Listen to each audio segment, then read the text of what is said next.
ത്രിയേക ദൈവത്തിൻ്റെ തിരുനാമത്തിന് മഹത്വം ഉണ്ടാകട്ടെ. കർത്താവിൽ പ്രിയ സഹോദരങ്ങളെ, പ്രാർത്ഥനയോടെ നമുക്ക് ഇന്നത്തെ ശുശ്രൂഷ ആരംഭിക്കാം. സ്നേഹിതയായ ഞങ്ങളുടെ സ്വർഗസ്വപിതാവും ദൈവം ബലഹീനരായ ഞങ്ങൾ അവിടുത്തെ തിരുസന്നിധിയിലേക്ക് വീണ്ടും കടന്നു വരുന്നു. ഈ രാത്രിയിലെ ശുശ്രൂഷ അങ്ങയുടെ കരങ്ങളിലേക്ക് സമർപ്പിക്കുന്നു. 2 3 പേരുടെ നാമത്തിലൂടെ കൂടിയിരുന്നാലും അവരുടെ മധ്യേ ഞാനുണ്ട് എന്ന് വാഗ്ദത്തം ചെയ്ത കർത്താവ് ഞങ്ങളുടെ നടുവിൽ കടന്നു ഞങ്ങളെ അനുഗ്രഹിക്കണമെന്ന് പ്രാർത്ഥിക്കുന്നു. കോവിഡിൻ്റെ കെടുതി മൂലം ലോകത്തിലെ 4 രാജ്യങ്ങളിൽ കഷ്ടത്തിലും വേദനയിലും യാതനയിലുമായിരിക്കുന്ന കർത്താവ് 10,000 സഹോദരങ്ങൾക്ക് അങ്ങ് സൗഖ്യവും സമാധാനവും സാന്ത്വനവും നൽകണമെന്ന് അവിടുത്തെ സ്നേഹത്തോടെ പ്രാർത്ഥിക്കുന്നു. കർത്താവ് അതിനുള്ള വാക്സിൻസ് പല രാജ്യങ്ങളിലും ഡെവലപ്പ് ചെയ്തുകൊണ്ടിരിക്കുന്നു. അതിശീഘ്രം അത് പുറത്തു കൊണ്ടുവരുവാനും 10,000 രക്ഷിക്കുവാൻ കർത്താവിൻ്റെ കരം അതിന്മേൽ വെച്ച് അനുഗ്രഹിച്ച് അങ്ങ് പ്രവർത്തിക്കണമെന്ന് അവിടുത്തെ സ്നേഹത്തോടെ ഞങ്ങൾ കൃത്യമായിട്ട് പ്രാർത്ഥിക്കുന്നു. പ്രതിരോധവും പ്രതിവിധിയും അങ്ങാണ്. അങ്ങ് ഇറങ്ങി വരാതെ ഇതുകൊണ്ടൊന്നും പ്രയോജനമില്ല. യഹോവ തന്നെ കടന്നു വന്ന് അതിനെ അനുഗ്രഹിച്ച് മാനവരാശിയെ വലിയ കെടുതിയിൽ നിന്ന് രക്ഷിക്കുവാൻ പ്രസാദിക്കണമെന്ന് അവിടുത്തെ സ്നേഹത്തോടെ ഞങ്ങൾ പ്രാർത്ഥിക്കുന്നു. അതിനെ അവിടുത്തെ കരങ്ങൾ സമർപ്പിക്കുന്നു. അങ്ങേടയിലും അങ്ങയിലെ കൊണ്ട് സൂക്ഷിക്കാൻ സഹായിക്കണമേ. ലോകത്തിൻ്റെ 4 രാജ്യങ്ങളിൽ ഈ ശുശ്രൂഷ പങ്കെടുത്തുകൊണ്ടിരിക്കുന്ന ഓരോ മക്കളെയും നിൻ്റെ കരങ്ങൾ സമർപ്പിക്കുന്നു. നീ അവരുടെ കൂടാരങ്ങൾ കാവൽക്കാരനും കർത്താവെ അവരുടെ സർവ്വവിധമായ പ്രയാസ പ്രതിസന്ധികളിൽ വിടുതലും ആശ്വാസവും സമാധാനവും പ്രത്യാശയുമായിരിക്കണമെന്ന് പ്രാർത്ഥിക്കുന്നു. എല്ലാം അങ്ങയുടെ നാമമോഹത്തിനായി തീരുവാൻ ഇടയാക്കണമെന്ന് യേശുവിൽ അപേക്ഷിക്കുന്നു. കൃപയുടെ കേൾക്കുവാനാണമേ. ത്രിയേക ദൈവത്തിൻ്റെ തിരുനാമത്തിന് മഹത്വം ഉണ്ടാകട്ടെ. കർത്താവിൽ പ്രിയ സഹോദരങ്ങളെ, ഏറ്റവും പ്രാധാന്യമറിയിക്കുന്ന ചില പ്രാർത്ഥനാ വിഷയങ്ങൾക്കാണ് നാം ആദ്യമായി പ്രാർത്ഥിക്കുന്നത്. ഈ സമയത്ത് ദുബായിൽ കോവിഡ് രോഗം ബാധിച്ച് ന്യൂമോണിയ ആയിരിക്കുന്ന 3 സഹോദരങ്ങൾ വിളിച്ച് പറഞ്ഞിട്ടുണ്ട്. അവർക്ക് നമുക്ക് പ്രത്യേകം പ്രാർത്ഥിക്കാം. ലിൻസിയെ ഓർത്ത് നമുക്ക് പ്രാർത്ഥിക്കാം. ന്യൂമോണിയ എവിടെയായിട്ടുള്ള അവസ്ഥയിലേക്ക് രോഗം വഴുതിപ്പോയിരിക്കുന്നു. അവൾ കർത്താവ് സൗഖ്യം നൽകുന്നതിനായിട്ട് പ്രാർത്ഥിക്കാം. അതോടൊപ്പം ഭർത്താവ് സനലും കോവിഡ് ബാധിച്ചിരിക്കുന്നു. അവരെ ഓർത്ത് പ്രത്യേകം പ്രാർത്ഥിക്കാം. Let's pray for Ernest. He's actually serious condition. His COVID condition is bad because he has pneumonia too. But let's pray that God completely heals him. Let's also pray for his wife Teresa. She is also suffering from COVID-19. And also let's pray for others who have been contacting us with this great pandemic. പല രോഗികൾ Covid ബാധിച്ചതായിട്ട് അറിയിച്ചുകൊണ്ട് പോസിറ്റീവായിട്ട് പറഞ്ഞിട്ട് അറിയിക്കുന്നുണ്ട്. അങ്ങനെ പോസിറ്റീവുകാരെ പ്രത്യേകം ഇത് വളരെ ഗുരുതരമായ അവസ്ഥയിൽ ന്യൂമോണിയയുടെ അവസ്ഥയിലേക്ക് ശ്വാസോച്ഛ്വാസം തടസ്സം വരുന്ന അവസ്ഥയിലേക്ക് കടന്നു പോയിരിക്കുന്ന മക്കളെ ഓർത്താണ് നമ്മളിപ്പോൾ പ്രത്യേകമായിട്ട് പ്രാർത്ഥിക്കുന്നത്. അതോടൊപ്പം കോവിഡ് ബാധിക്കുന്ന എല്ലാവരെയും ഓർത്ത് പ്രാർത്ഥിക്കാം. ആരോഗ്യ പ്രവർത്തകരെ ഓർത്ത് പ്രാർത്ഥിക്കാം. അവരെയൊക്കെയും കർത്താവ് കാത്തു സൂക്ഷിക്കാനായിട്ട് സൗഖ്യമാക്കുന്നതിനായിട്ട് നമുക്ക് പ്രത്യേകം പ്രാർത്ഥിക്കാം. പ്രത്യേകിച്ച് ഈ ന്യൂമോണിയ ബാധിച്ചിരിക്കുന്ന സഹോദരങ്ങളെ കർത്താവിനെ വിടുവിക്കുന്നതിനായിട്ട് നമുക്ക് പ്രത്യേകമായിട്ട് പ്രാർത്ഥിക്കാം. LC ജോണിന് വേണ്ടി പ്രാർത്ഥിക്കുക. ഒരു ശസ്ത്രക്രിയ അഭിമുഖീകരിക്കുകയാണ്. സമ്പൂർണ്ണമായ സൗഖ്യത്തോടുകൂടി പുറത്തു വരുവാൻ തക്കവണ്ണം കർത്താവ് സഹായിക്കുന്നതിനായിട്ട് നമുക്ക് പ്രത്യേകമായിട്ട് പ്രാർത്ഥിക്കാം. കൂടാതെ പ്രിയപ്പെട്ട ജോയ്സിനോർത്ത് പ്രാർത്ഥിക്കാം. കർത്താവ് തൊട്ട് സൗഖ്യമാക്കുവാൻ തക്കവണ്ണം ഈ നാളിൽ കർത്താവിൻ്റെ അത്ഭുതകരമായ കരം അവളെ വഴി നടത്തുന്നതിനായിട്ട് നമുക്ക് ദൈവത്തെ സ്തോത്രം ചെയ്യാം. അതോടൊപ്പം പൂർണ്ണ സൗഖ്യം പ്രാപിപ്പാൻ തക്കവണ്ണം കർത്താവ് പ്രവർത്തിക്കുന്നതിനായിട്ട് നമുക്ക് പ്രത്യേകമായിട്ട് പ്രാർത്ഥിക്കാം. പ്രിയപ്പെട്ട സ്റ്റാൻലി 2ാമത് ഒരിക്കൽ കൂടെ ഹോസ്പിറ്റലിൽ അഡ്മിറ്റ് ചെയ്തെങ്കിലും അവിടെയും കർത്താവ് പ്രവർത്തിച്ച് അവനെ വീണ്ടും ഭവനത്തിലേക്ക് മടക്കിക്കൊണ്ടുവന്നിരിക്കുന്നു. എന്നാൽ ഇപ്പോഴും ചികിത്സകൾ തുടരുന്നുണ്ട്. സമ്പൂർണ്ണ സൗഖ്യം പ്രാപിച്ചവനായി എഴുന്നേൽക്കുവാൻ തക്കവണ്ണം കർത്താവ് സ്റ്റാൻലി സഹായിക്കുന്നതിനായിട്ട് നമുക്ക് പ്രത്യേകം പ്രാർത്ഥിക്കാം. ഐസക് തോമസിനോർത്ത് പ്രാർത്ഥിക്കാം. രോഗത്തിൻ്റേതായിട്ടുള്ള അവസ്ഥകൾ പരിപൂർണമായിട്ട് മനസ്സിലാക്കുവാൻ കഴിയുന്നതിനായിട്ടും ചികിത്സ കൊണ്ട് സൗഖ്യം പ്രാപിപ്പാൻ തക്കവണ്ണം കർത്താവ് അത്ഭുതം പ്രവർത്തിക്കുന്നതിനായിട്ട് നമുക്ക് പ്രത്യേകമായിട്ട് പ്രാർത്ഥിക്കാം. Let us pray for Edmond from Oklahoma. Let us pray that the Lord touches him and heals him. And let him experience the power of Jesus and let him be a testimony for Jesus. Let's pray for that. പ്രിയപ്പെട്ട ആലീസിനെ ഓർത്ത് പ്രാർത്ഥിക്കാം. അവളുടെ അസ്വസ്ഥതയ്ക്ക് കണ്ണിൻ്റെ അസ്വസ്ഥതകൾക്ക് മറ്റ് രോഗങ്ങൾക്ക് സമ്പൂർണ്ണമായ സൗഖ്യം പ്രാപിച്ച് കർത്താവിൻ്റെ സാക്ഷിയായിട്ട് എഴുന്നേൽക്കുവാൻ തക്കവണ്ണം സഹായിക്കുന്നതിനാണ് പ്രത്യേകമായിട്ട് പ്രാർത്ഥിക്കുക. ആശുപത്രി മുറി വിടുവാനും സൗഖ്യം പ്രാപിച്ചുകൊണ്ട് നിൻ്റെ കർത്താവിൻ്റെ സാക്ഷിയായി തീരുവാൻ ഇടയാക്കുന്നതിനായിട്ട് നമുക്ക് പ്രത്യേകമായിട്ട് നമുക്ക് പ്രത്യേകം പ്രാർത്ഥിക്കാം. അതോടൊപ്പം പ്രിയപ്പെട്ട താരയെ ഓർത്ത് പ്രാർത്ഥിക്കാം. അടുത്ത ആഴ്ച ഒരു ഓപ്പറേഷന് വിധേയമാകേണ്ടതുണ്ട്. ആ ഓപ്പറേഷനിൽ പരിപൂർണമായ സൗഖ്യം കർത്താവ് നൽകി അവളെ വിടുവിക്കുന്നതിനായിട്ട് കഴിഞ്ഞ കാലം വിടുവിച്ച കർത്താവ് അത്ഭുതങ്ങൾ പ്രവർത്തിച്ച് അവളെ തൊട്ട് സൗഖ്യമാക്കുന്നതിനായിട്ട് നമുക്ക് പ്രത്യേകമായിട്ട് പ്രാർത്ഥിക്കും. അങ്ങനെ 4 രോഗങ്ങളാൽ ഭാരപ്പെടുന്ന അനേകർ അറിയിച്ചിട്ടുണ്ട്. അവരെല്ലാം ഓർത്ത് നമ്മുടെ പ്രേയർസോളം അവർക്ക് വേണ്ടി പ്രാർത്ഥിച്ചുകൊണ്ടിരിക്കുന്നു. നമുക്ക് പ്രാർത്ഥിക്കാൻ സൂക്ഷിച്ച് പ്രാർത്ഥിച്ചുകൊണ്ടിരിക്കുന്നു. അപ്പോൾ നമുക്ക് ലഭിക്കുന്ന എല്ലാ പ്രേയർ റിക്വസ്റ്റിന് വേണ്ടിയും നമ്മൾ പ്രാർത്ഥിക്കുകയാണ്. പ്രത്യേകിച്ച് കഴിഞ്ഞ ഉപവാസ പ്രാർത്ഥന അനേകർക്ക് കർത്താവ് സൗഖ്യം നൽകിയതായിട്ട് അറിയിച്ചിട്ടുണ്ട്. നിങ്ങളെല്ലാവരും സൗഖ്യത്തിന് സാക്ഷികളായിട്ട് തീരണം എന്ന് മാത്രമേ എനിക്ക് ഓർമ്മിപ്പിക്കുവാനുള്ളൂ. അപ്പോഴാണ് നമ്മുടെ സൗഖ്യം യാഥാർത്ഥ്യമായി നിലനിൽക്കുന്നതും ആ സൗഖ്യത്തിലൂടെ നമുക്ക് അനുഗ്രഹം പ്രാപിക്കാൻ കഴിയുന്നു. സൗഖ്യമായി എന്ന് എന്നോട് പറഞ്ഞിട്ടോ മറ്റാരോടെങ്കിലും വിളിച്ച് പറഞ്ഞിട്ട് കാര്യമില്ല. കർത്താവിൻ്റെ സാക്ഷിയായിട്ട് എഴുന്നേൽക്കണം. അത് നമുക്ക് ആവശ്യമായിരിക്കുന്നത്. കർത്താവിൻ്റെ അത്ഭുതങ്ങളും അനുഗ്രഹങ്ങളും മറ്റുള്ളവരോട് പറയുവാനുള്ള ഒരു മനസ്സ് നമുക്ക് സന്തോഷത്തോടെ ഉണ്ടാകണം എന്നുള്ളതാണ് പരമപ്രധാനമായ കാര്യം. അതുകൊണ്ട് ആ കാര്യം അറിയിക്കുകയാണ്. ക്യാൻസർ രോഗികളുണ്ട്, ക്യാൻസർ രോഗികളെ ഓർത്ത് പ്രത്യേകം പ്രാർത്ഥിക്കാം. പ്രിയപ്പെട്ട കുഞ്ഞുമോളെ ഓർത്ത് പ്രാർത്ഥിക്കാം. സൗഖ്യം നൽകുന്നതിനായിട്ട് പ്രാർത്ഥിക്കാം. അതുപോലെയുള്ള അനേക ക്യാൻസർ രോഗികൾ നിരന്തരമായിട്ട് വിളിച്ചുകൊണ്ടിരിക്കുന്നുണ്ട്. അവരെയൊക്കെ ഓർത്ത് നമുക്ക് പ്രത്യേകം പ്രാർത്ഥിക്കാം. കടഭാരങ്ങളാൽ മുൻപോട്ട് പോകാൻ കഴിയാത്തവർ, അവരെ ഓർത്ത് നമുക്ക് പ്രാർത്ഥിക്കാം. കടഭാരങ്ങൾ അനേകർ ഈ കോവിഡ് കാലത്ത് വല്ലാതെ ഭാരപ്പെടുകയാണ്. ജോലി നഷ്ടപ്പെട്ടവരുണ്ട്, ജോലി നഷ്ടപ്പെടുമെന്നുള്ള ഭയത്തിൽ പോകുന്നവരുണ്ട്, ശമ്പളം കിട്ടാത്തവരുണ്ട്. അങ്ങനെ വിദേശ രാജ്യങ്ങളിൽ തന്നെ കഷ്ടത്തിലും നഷ്ടത്തിലും യാതനയിലും വേദനയിലുമായിരിക്കുന്ന ഒരു വലിയ സമൂഹമുണ്ട്. കർത്താവ് അവരെ കാത്ത് സൂക്ഷിക്കുന്നതിന് നമുക്ക് പ്രാർത്ഥിക്കാം. 2020 അതിൻ്റെ അവസാനത്തിലേക്ക് കുതിച്ചുകൊണ്ടിരിക്കുകയാണ്. അവിടെ ഈ പ്രതിസന്ധികളിൽ നിന്ന് പരിപൂർണമായിട്ട് വിടുതൽ പ്രാപിച്ചുകൊണ്ട് പുതിയ വർഷത്തിലേക്ക് പ്രവേശിക്കുവാൻ തക്കവണ്ണം നമുക്ക് കഴിയേണ്ടതിന് നമുക്ക് പ്രത്യേകമായിട്ട് പ്രാർത്ഥിക്കാം. നമ്മളെ തന്നെ ദൈവസന്നിധിയിൽ സമർപ്പിച്ചുകൊണ്ട് നമുക്ക് പ്രാർത്ഥിക്കാം. സ്നേഹിതയായ ഞങ്ങളുടെ സ്വർഗ്ഗപിതാവേ, ഞങ്ങൾ അവിടുത്തെ സന്നിധി വെച്ചിരിക്കുന്ന ഈ പാവപ്പെട്ട മക്കളെ ഒത്ത് പ്രാർത്ഥിക്കുന്ന കർത്താവ് കോവിഡിൻ്റെ കെടുതി മൂലം ന്യൂമോണിയയിലേക്ക് വഴുതിപ്പോയിരിക്കുന്ന അവസ്ഥയിലായിരിക്കുന്ന പ്രിയപ്പെട്ട സഹോദരങ്ങളെ ഓർത്ത് പ്രാർത്ഥിക്കാം. പ്രത്യേകിച്ച് ലിൻസിയെയും സനലിനെയും അതോടൊപ്പം ഏണസ്റ്റിനെയും ട്രീസയും ഒക്കെ ഓർത്ത് പ്രാർത്ഥിക്കുന്നു. കോവിഡ് രോഗികളായിരിക്കുന്ന മറ്റനേകർക്ക് വേണ്ടി പ്രാർത്ഥിക്കുന്നു. നീ അവർക്ക് ആശ്വാസവും വിടുതലും കൊടുക്കണമെന്ന് പ്രാർത്ഥിക്കുന്നു. പ്രിയപ്പെട്ട എൽസി ജോണിൻ്റെ ഓപ്പറേഷൻ നീ കൂട്ടായിരിക്കണം. സമ്പൂർണ്ണമായ സൗഖ്യം പ്രാപിപ്പെന്ന കൊണ്ടും കർത്താവ് നീ അവൾക്ക് ബലവും തുണയും കാവലുമായിരിക്കണമെന്ന് പ്രാർത്ഥിക്കുന്നു. ജോയ്സിനായിട്ട് സ്തോത്രം. ഇത്രത്തോളം നീ സൂക്ഷിച്ചിരിക്കുന്ന എല്ലാ കൃപകൾക്കായിട്ട് സ്തോത്രം. പൂർണ്ണ സൗഖ്യൻ്റെ പാപ്പുകൾ കൊടുത്ത് നീ നിൻ്റെ മഹത്വമുള്ള സാക്ഷിയായിട്ട് എഴുന്നേൽക്കാൻ അവളെ സഹായിക്കണമെന്ന് പ്രാർത്ഥിക്കുന്നു. പ്രിയപ്പെട്ട സ്റ്റാൻലിക്കായിട്ട് സ്തോത്രം. അവനെ വിടുവിച്ച് വീണ്ടും ഭവനത്തിലേക്ക് മടങ്ങി വരുവാൻ സഹായിച്ചതായിട്ട് നന്ദിയോട് സ്തോത്രം ചെയ്യുന്നു. പൂർണ്ണ സൗഖ്യത്തിലേക്ക് വഴി നടത്തണമേ.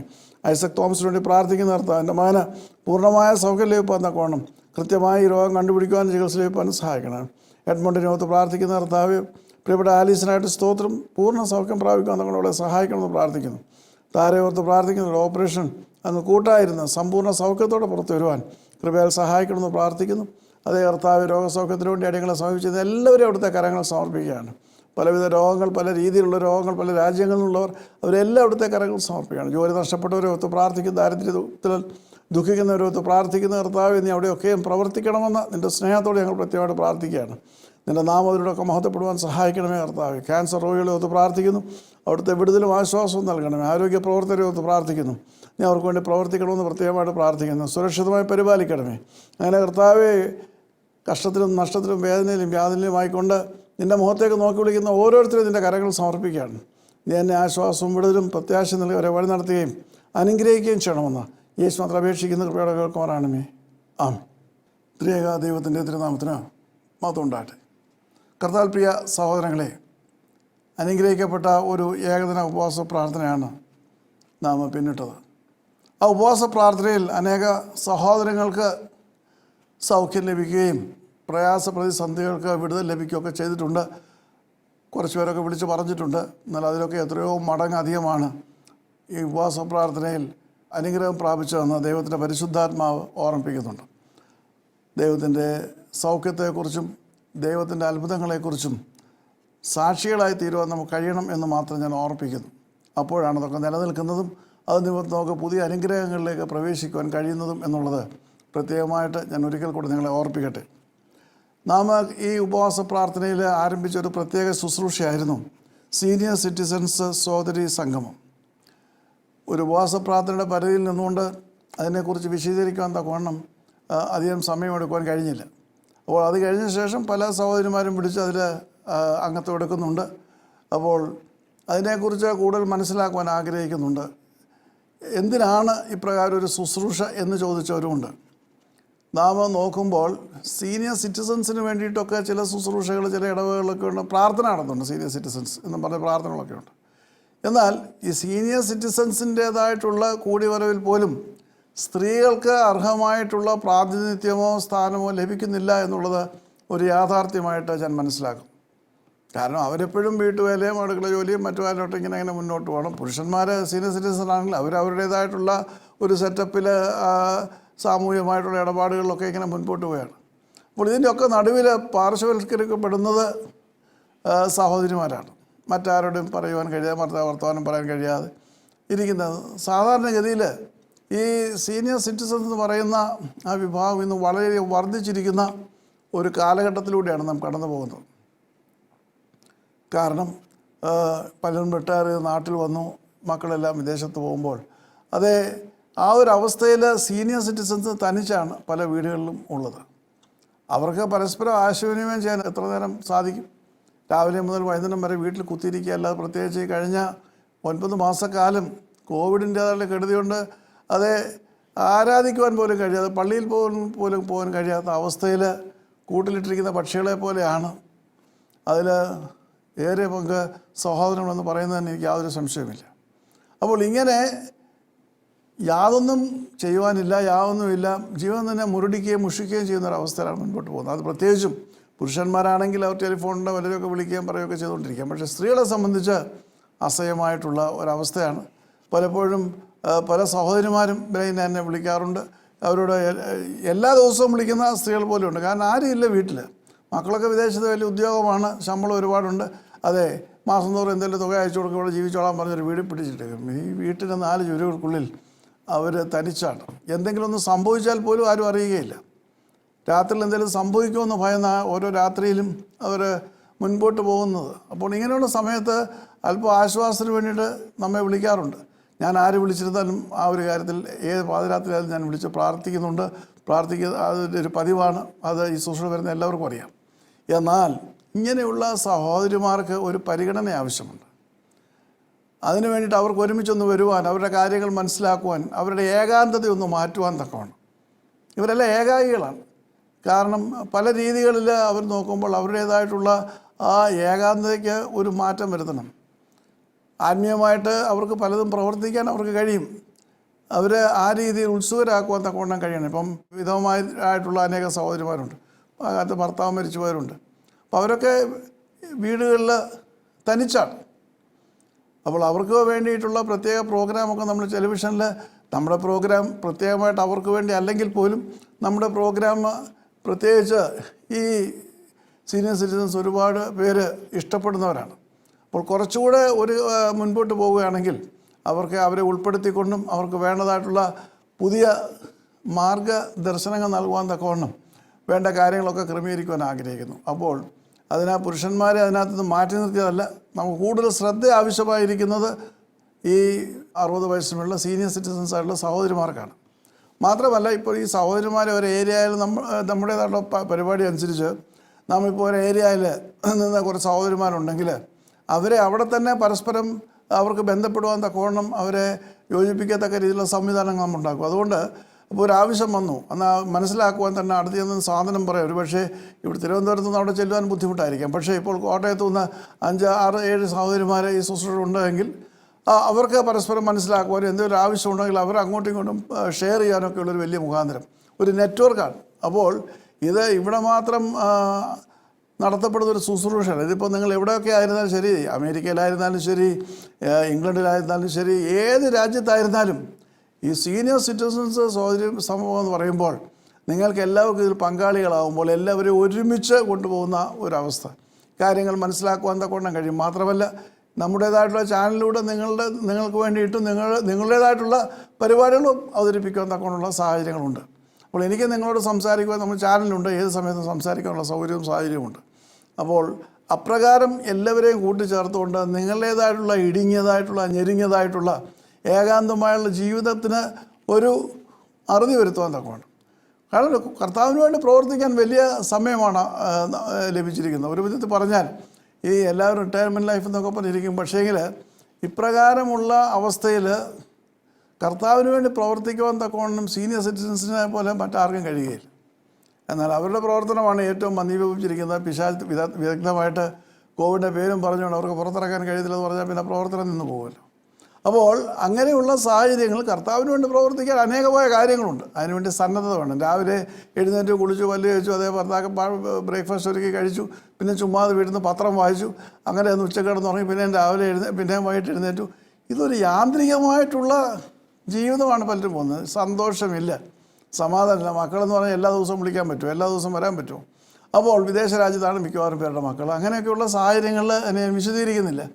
തികഞ്ഞ ഏകാന്തതയിലാണ് അനേക സീനിയർ സിറ്റിസൺസ് അതേ മുൻപോട്ട് പോകുന്നു. അപ്പോൾ അങ്ങനെയുള്ളവർക്ക് ആശ്വാസം പകരാനും പ്രത്യാശ പകരാനും മാത്രമല്ല, കർത്താവിൻ്റെ വേലയിൽ അവർക്ക് ഔത്സുക്യം ഉണ്ടാകുവാൻ, അവർക്കതിൽ അതേ പ്രത്യേകമായിട്ട് അനുഗ്രഹങ്ങൾ പ്രാപിക്കുവാൻ തക്കോണമുള്ള വഴികൾ തുറക്കുവാൻ കൂടിയിട്ടാണ് ഇപ്രകാരം സീനിയർ സിറ്റിസൺസ് സഹോദരി സംഗമം രൂപപ്പെടുത്തിയിരിക്കുന്നത്. ഇപ്പോൾ ഒരു സ്ഥലത്ത് നിന്ന് 10-12 സഹോദരിമാരുണ്ടെങ്കിൽ അവരെ തീർച്ചയായിട്ടും ഇവിടെ വന്ന് നമ്മുടെ വേർട്ടുവൽ സെൻറ്ററിൽ വന്ന് ഒരു ദിവസം താമസിക്കുവാനും നാണവനും കേൾക്കുവാനും ഒരു പ്രാർത്ഥനയിൽ സംബന്ധിക്കാനൊക്കെ ഉള്ള എല്ലാ സംവിധാനങ്ങളും ഒരുക്കുവാൻ കഴിയും.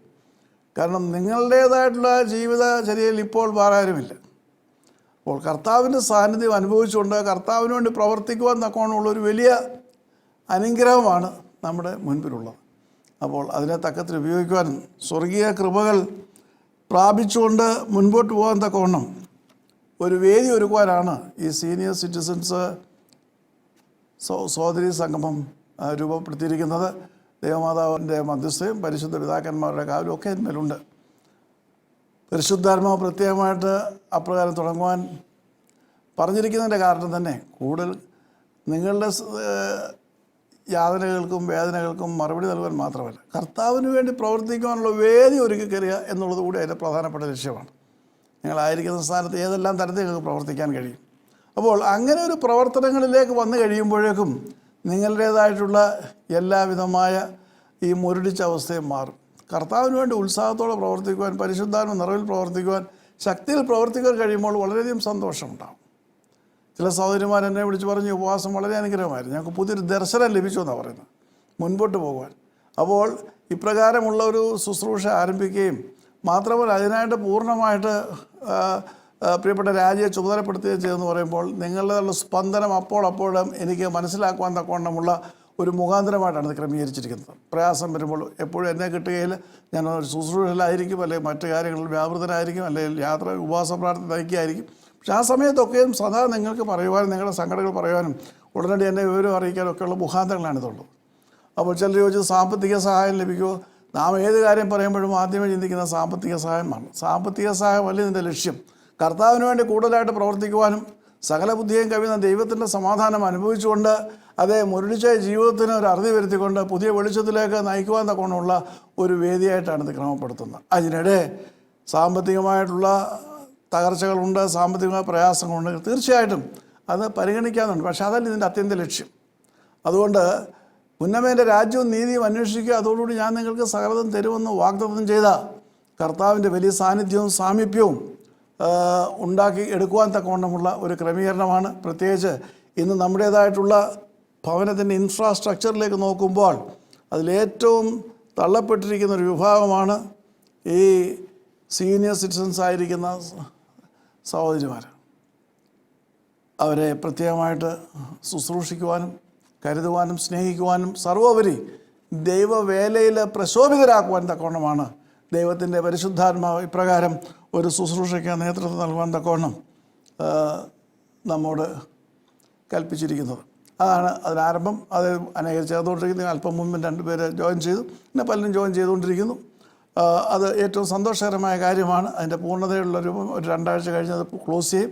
അത് കഴിഞ്ഞതിന് ശേഷം പൂർണ്ണമായിട്ട് നിങ്ങളെ അതിനെക്കുറിച്ച് കൂടുതലായ കാര്യങ്ങൾ അറിയിക്കുന്നതാണ്.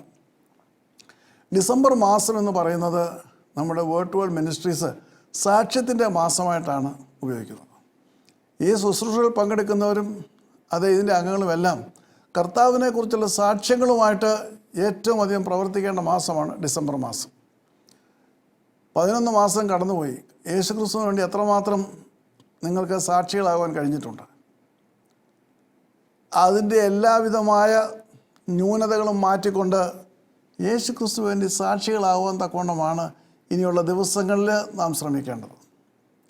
കർത്താവിന് വേണ്ടി സാക്ഷ്യങ്ങൾ ഏറ്റവും അധികം പ്രാധാന്യമായിരിക്കുന്നതും ആവശ്യമായിരിക്കുന്നതും ഡിസംബർ മാസമാണ്. കാരണം ഡിസംബർ മാസം എന്ന് പറഞ്ഞാൽ സാക്ഷ്യത്തിൻ്റെ മാസമാണ്.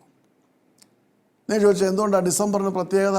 യേശുക്രിസ്തുവിനെക്കുള്ള സാക്ഷ്യം സ്വർഗത്തിൽ നിന്ന് വിളംബരം ചെയ്തത് ഡിസംബർ മാസത്തിലാണ്.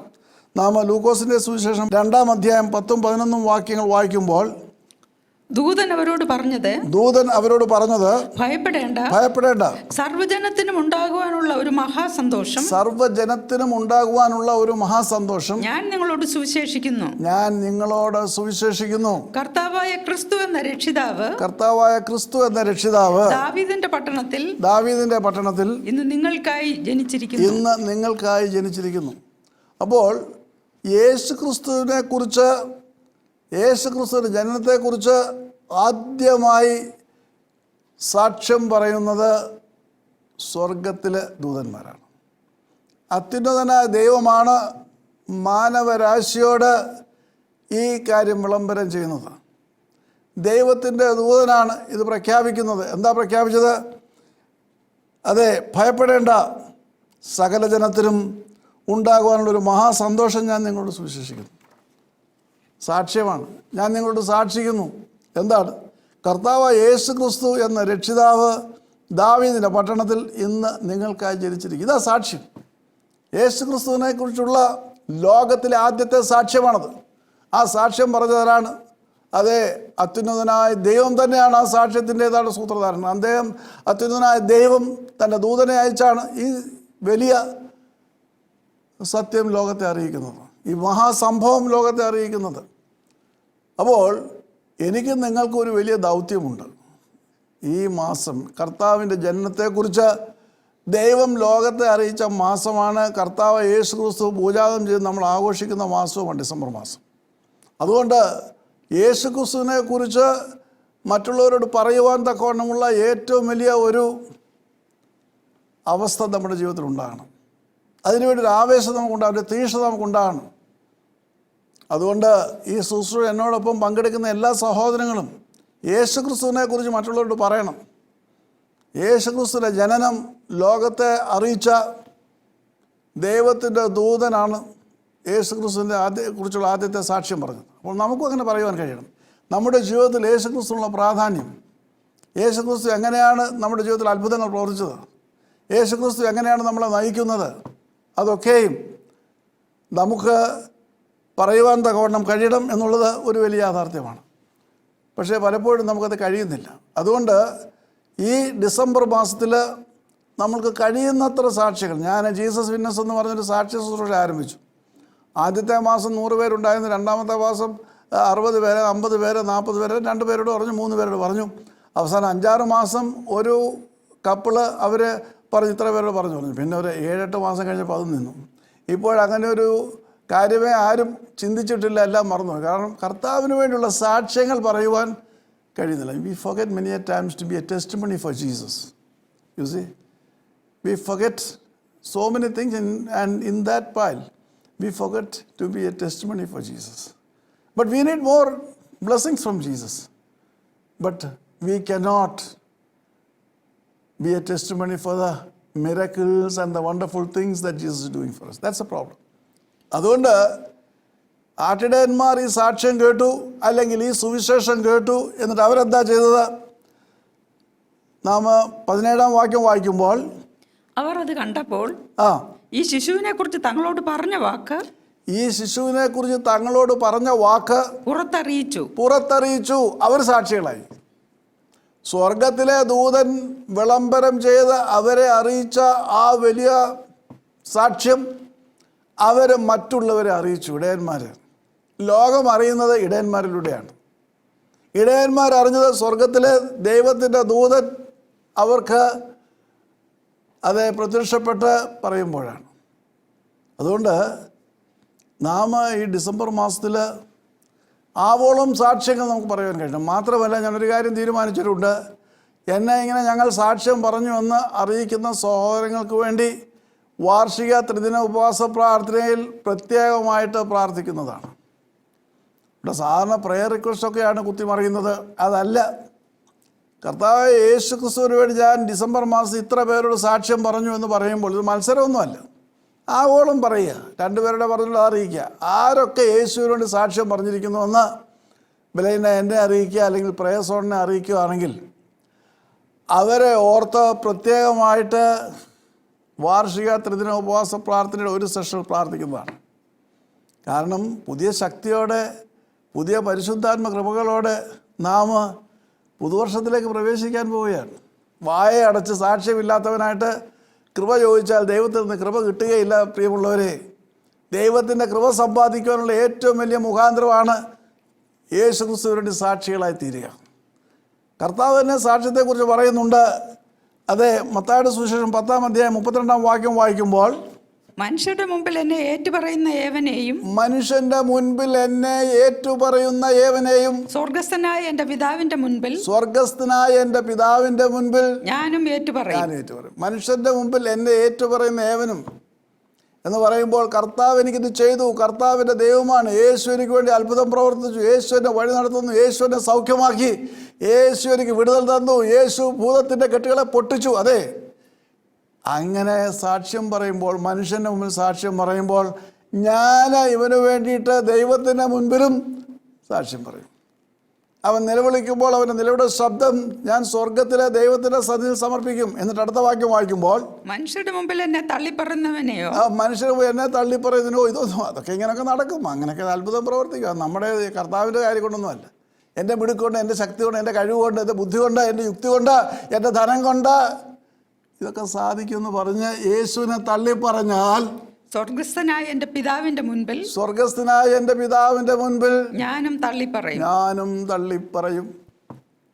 അതുകൊണ്ട് സാക്ഷ്യത്തിൻ്റെ പരമപ്രാധാന്യമുള്ള ഒരു ശുശ്രൂഷയാണ് വേർഡ് ടു വേൾഡ് മിനിസ്ട്രി. സാക്ഷ്യത്തിന് ഞങ്ങൾ ഏറ്റവും അധികം പ്രാധാന്യം കൊടുക്കുന്നുണ്ട്.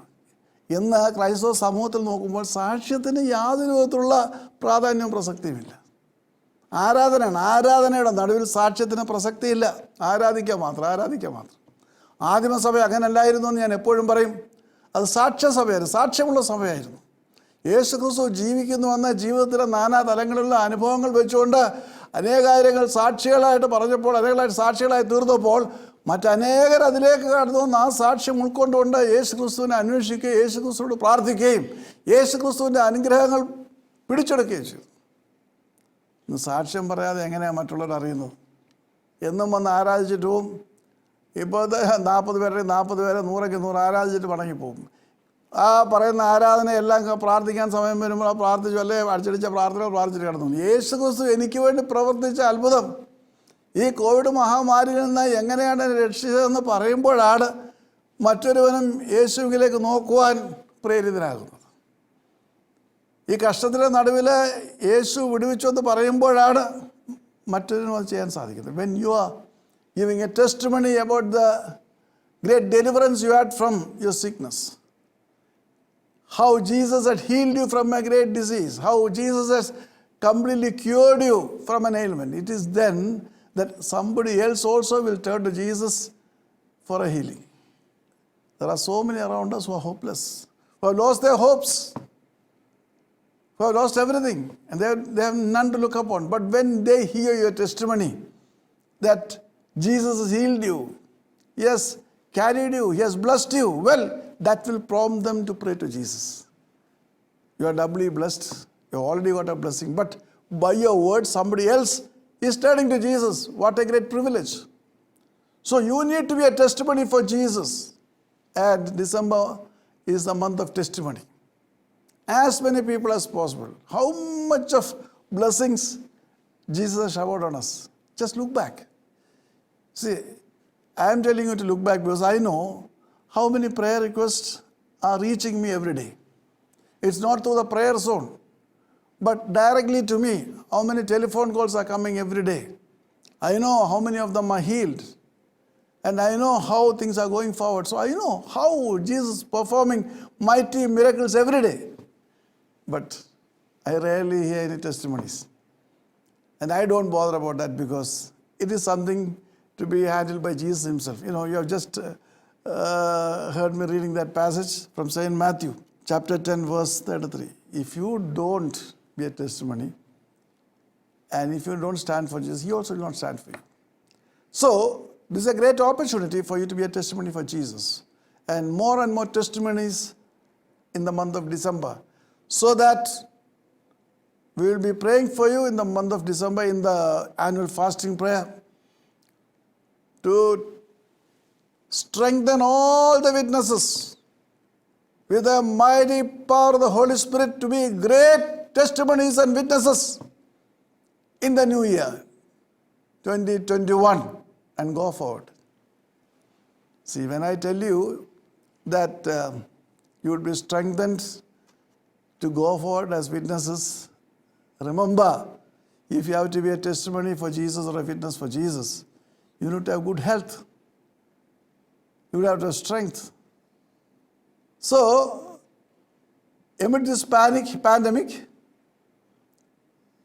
He will strengthen you because He wants you to be a testimony.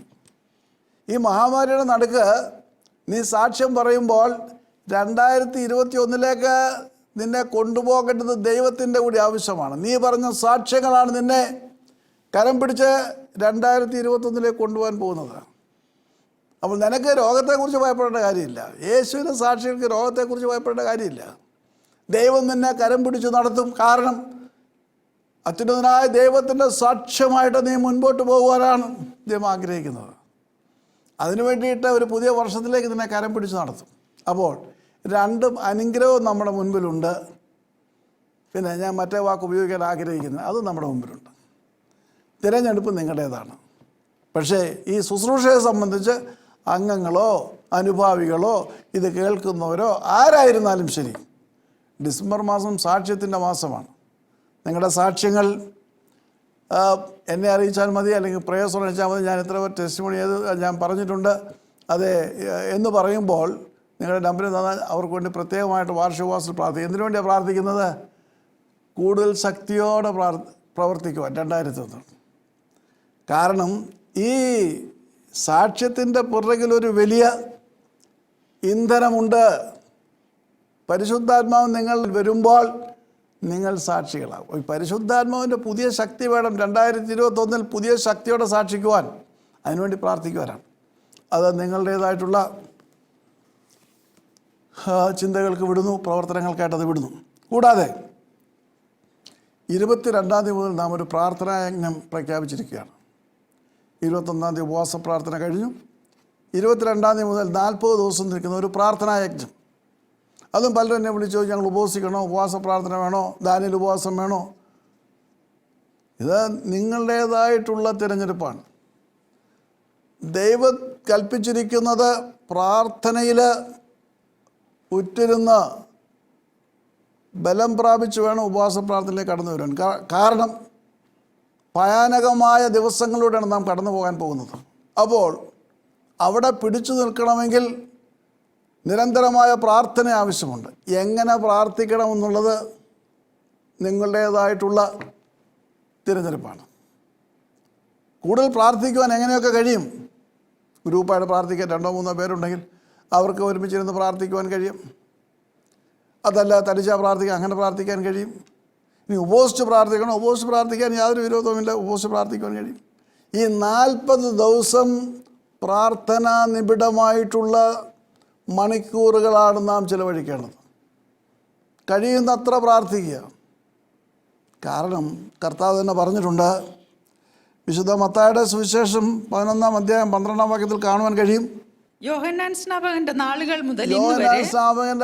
മുതൽ ഇന്ന് വരെ സ്വർഗരാജ്യം ബലപ്രയോഗത്തിന് വിധേയമായിരിക്കുന്നു. സ്വർഗരാജ്യം ബലപ്രയോഗത്തിന് വിധേയമായിരിക്കുന്നു. ബലവാന്മാർ അത് പിടിച്ചടക്കുന്നു. ബലവാന്മാർ അതിനെ പിടിച്ചടക്കുന്നു. ഇത് സ്വർഗരാജ്യം പിടിച്ചടക്കേണ്ട ഒരു വലിയ മുഹൂർത്തത്തിലേക്കാണ് ഞാൻ മുൻപോട്ട് പോയിക്കൊണ്ടിരിക്കുന്നത്.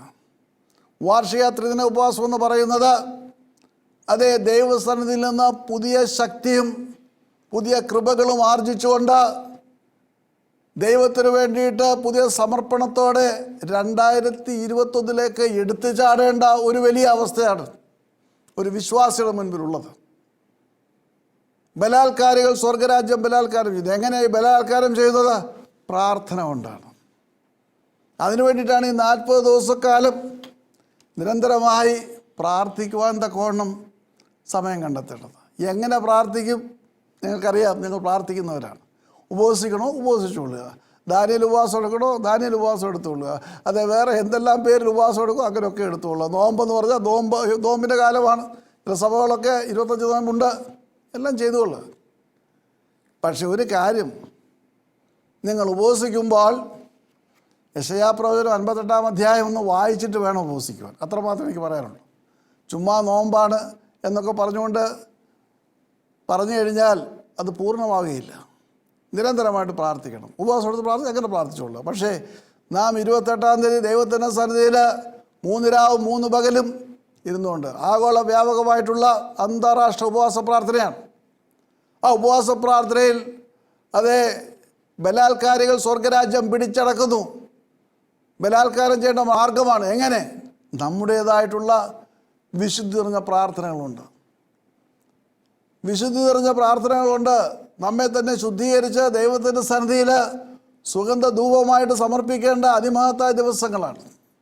പുതിയ വർഷത്തിൻ്റേതായിട്ടുള്ള ആ വലിയ അവസ്ഥയിൽ ബാഹ്യമായ മറ്റൊന്നുമല്ല, പിന്നെയോ സ്വർഗത്തിൻ്റെ കൃപകളും അനുഗ്രഹങ്ങളാണ് പ്രാപിക്കേണ്ടത്. 2020 വന്നപ്പോൾ എന്തോരാഘോഷമായിരുന്നു. ഒരു വലിയ മാറ്റം ലോകത്തിനുണ്ടാകും എന്ന് പറഞ്ഞുകൊണ്ട് എല്ലാവരും എത്രയോ ജ്യോത്സ്യന്മാരാണ്, ചില പ്രവാചകന്മാരൊക്കെ പ്രവചിച്ചു. ഇപ്പോഴിതാണ് വലിയ അനുഗ്രഹം വരാൻ പോവാണ്, ദൈവം ലോകത്തെ അനുഗ്രഹിച്ചിരിക്കുകയാണ്. എവിടെ? മാനവ ചരിത്രത്തിലെ ഏറ്റവും ഭയാനകമായ വേദനിപ്പിക്കുന്ന ദിവസങ്ങളിലൂടെയാണ് ഓരോ മാസവും 2020 കടന്നുപോയത്. ഇപ്പോഴും കടന്നു പോകുന്നു, തീർന്നിട്ടില്ല. അതിൻ്റെ 3ാമത്തെ വ്യാപനത്തിൻ്റെ കാഠിന്യത്തെക്കുറിച്ച് ലോകം ഭയപ്പെട്ടുകൊണ്ടിരിക്കുകയാണ്. സർവശക്തനായ ദൈവമാണ് സർവാധിപതി എന്ന് ലോകരാഷ്ട്രങ്ങളെയും രാഷ്ട്രത്തലവന്മാരെയും ബോധ്യപ്പെടുത്തുവാൻ വേണ്ടിയിട്ട് ദൈവം പ്രവർത്തിച്ചിരിക്കുകയാണ്. ദൈവജനത്തിനവിടെ ഭയപ്പെടാനൊന്നുമില്ല. ഉറപ്പോടും ധൈര്യത്തോടും ദൈവത്തിൻ്റെ മുഖത്തേക്ക് നോക്കി മുൻപോട്ട് പോകേണ്ട വലിയ ഒരവസരമാണിത്. ദൈവജനത്തെ ദൈവം എവിടെയായിരുന്നാലും സൂക്ഷിക്കുമെന്നുള്ളത് അതേ ലോകത്തിന് ബോധ്യമാക്കേണ്ട സമയമാണിത്. എസ്രാ ആ രാജാവിനോട് പറഞ്ഞു, ഞങ്ങൾക്ക് പ്രത്യേക കാവലൊന്നും ആവശ്യമില്ല, ഞങ്ങളുടെ ദൈവത്തിന് ഞങ്ങളെ സൂക്ഷിക്കുവാൻ കഴിയും. സുദീർഘമായ യാത്രയാണ്. 900 മൈൽ പോകണം ബാബിലോണിൽ നിന്ന് യെരുശലേമിലെത്തുവാൻ. നീണ്ട 4-5 മാസത്തെ യാത്രയാണ്. വഴിയിൽ നിറയെ കൊള്ളക്കാരാണ്. പകൽ വെളിച്ചം പോലെ രാത്രി വെളിച്ചമില്ല, വിളക്കുകളില്ല, ഒന്നുമില്ല. ചെറുതായ വഴികളാണ്. കള്ളന്മാർ പാർത്തിരിക്കുന്ന അല്ലെങ്കിൽ നിബിഡമായിരിക്കുന്ന ആ വഴിയിൽ ഞങ്ങൾക്ക് രാജാവിൻ്റെ സൈന്യത്തെ ആവശ്യമില്ല, കാരണം ഞങ്ങളുടെ ദൈവം ഞങ്ങളെ സൂക്ഷിക്കും.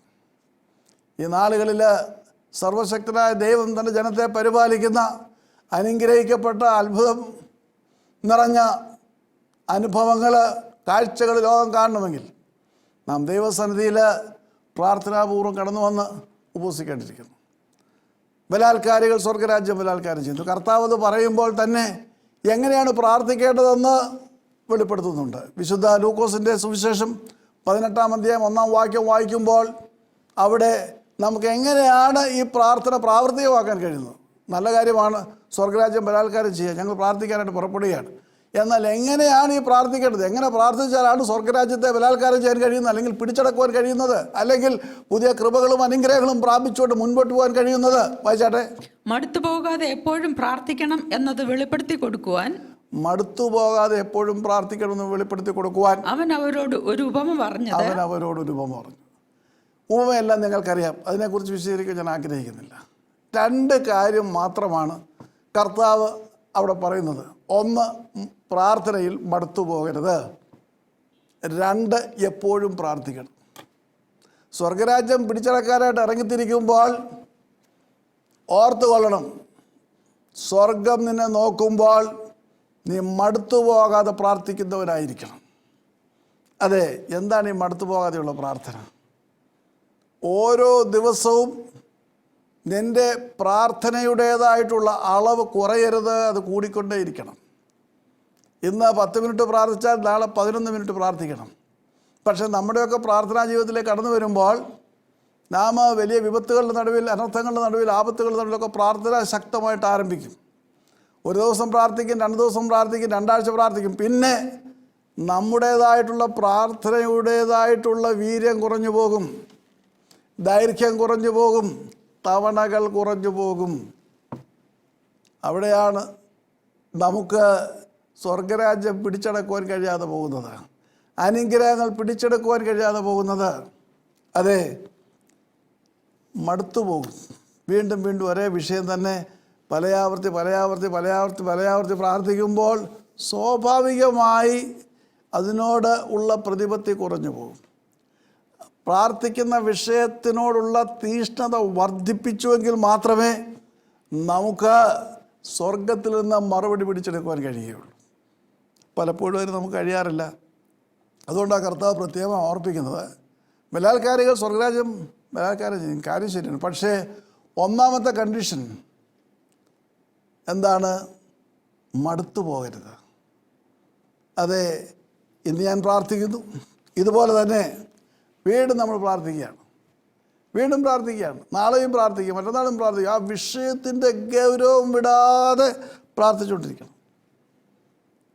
പ്രത്യേകിച്ച് ഈ 40 ദിന ക്രൂസൈഡ് അതിന് വേണ്ടിയിട്ടാണ്. കഴിയുമ്പോഴൊക്കെ പ്രാർത്ഥിക്കാം, ബസ്സിൽ നിന്ന് പ്രാർത്ഥിക്കാം, നടക്കുമ്പോൾ പ്രാർത്ഥിക്കാം, കാറിൽ നിന്ന് പ്രാർത്ഥിക്കാം. പ്രാർത്ഥന മാത്രമേ ഉള്ളൂ. എപ്പോഴൊക്കെ ആയാലും എന്തെല്ലാം ചെയ്തുകൊണ്ടിരിക്കുമ്പോഴും പ്രാർത്ഥിക്കാം. എപ്പോഴും അവിടെ നിന്നിട്ട് വലിയ വായിലെ ശബ്ദത്തിൽ പ്രാർത്ഥിക്കണം എന്നല്ല പറയുന്നത്. പ്രാർത്ഥനയ്ക്ക് പ്രത്യേക സൗകര്യങ്ങളൊന്നും ആവശ്യമില്ല. ഹൃദയത്തിൻ്റെ അന്തർഭാഗത്ത് നിന്ന് ഉയരുന്ന അതേ ഞരക്കങ്ങൾ സ്വർഗത്തിലെ ദൈവം കേൾക്കുന്നുണ്ട്. മനുഷ്യൻ കണ്ണിന് കാണുന്നു നോക്കുന്നു, യഹോവ ഹൃദയത്തെ നോക്കുന്നു. നിൻ്റെ ഹൃദയത്തിൻ്റെ ഓരോ സ്പന്ദനവും നിയന്ത്രിക്കുന്ന സർവശക്തനായ ദൈവത്തിന് നിൻ്റെ ഹൃദയത്തിൽ നിന്ന് ഉയരുന്ന മന്ത്രധ്വനികളാകുന്ന പ്രാർത്ഥനകൾക്ക് മറുപടി തരുവാൻ അതേ കഴിയും. അവൻ മാറ്റിവെക്കില്ല. പിന്നെ രണ്ടാമതായിട്ട് പറയുന്നത് എപ്പോഴും പ്രാർത്ഥിക്കണം. ഈ പ്രാർത്ഥന മടുത്തു പോകാതെ പ്രാർത്ഥിക്കാൻ, ശരി ഇന്ന് ഇതേ വിഷയം തന്നെ നാളെ ഈ സമയത്ത് പ്രാർത്ഥിക്കാം, ഇന്ന് 1 മണിക്കൂർ പ്രാർത്ഥിക്കും, നാളെയും പ്രാർത്ഥിക്കാം. പക്ഷേ അടുത്ത കണ്ടീഷൻ എപ്പോഴും പ്രാർത്ഥിക്കണം. പ്രേ ഓൾവേസ്, ദ ഓൾവേസ് പ്രെയർ. എപ്പോഴും പ്രാർത്ഥിക്കണം. അനുഗ്രഹിക്കണമേ ദൈവമേ അനുഗ്രഹിക്കണമേ. അങ്ങോട്ട് പോകുമ്പം ഇങ്ങോട്ട് പോകുമ്പം കാപ്പിക്കടയിലായിരിക്കുമ്പോൾ നടക്കുമ്പോൾ ഇരിക്കുമ്പോൾ ദൈവമേ അനുഗ്രഹിക്കണമേ, നിൻ്റെ കൃപ വർഷിക്കണമേ, നീ എന്നെ അനുഗ്രഹിക്കണമേ, എൻ്റെ കുറവുകൾ ക്ഷമിക്കണമേ. ഇങ്ങനെ ഇടതോരാതെ ഹൃദയത്തിൻ്റെ അഗാധതയിൽ നിന്ന് പ്രാർത്ഥിക്കുമ്പോഴാണ് സർവശക്തനായ ദൈവം നിന്നെ എടുത്ത് ഉപയോഗിക്കാൻ പോകുന്നത്. ഇത് ഒരു യാഥാർത്ഥ്യമാണ്.